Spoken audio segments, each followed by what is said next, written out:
The earth was created 6,000 years ago in 6 days by God. I am confused. Being philosophically consistent and being a very honest person, I'm sure you can tell me where God came from. All right. Go ahead. All right, your question, where did God come from, assumes that you're thinking of the wrong, obviously it displays that you're thinking of the wrong God, because the God of the Bible is not affected by time, space, or matter. If he's affected by time, space, or matter, he's not God. Time, space, and matter is what we call a continuum. All of them have to come into existence at the same instant, because if there were matter but no space, where would you put it? If there were matter and space but no time, when would you put it?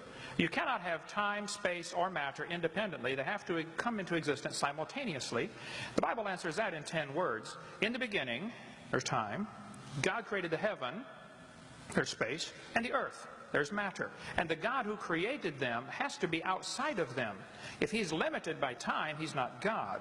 The guy who created this computer is not in the computer. He's not running around in there changing the numbers on the screen, okay?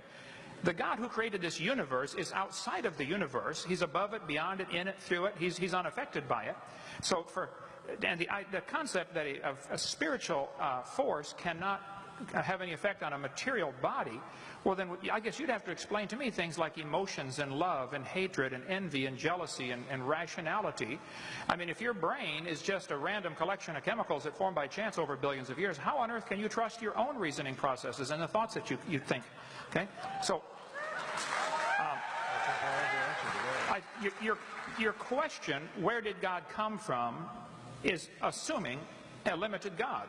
And that's your problem. The God that I worship is not limited by time, space, or matter. If I could fit the infinite God in my 3-pound brain, he would not be worth worshiping, that's for certain. So that's the God that I worship. Thank you.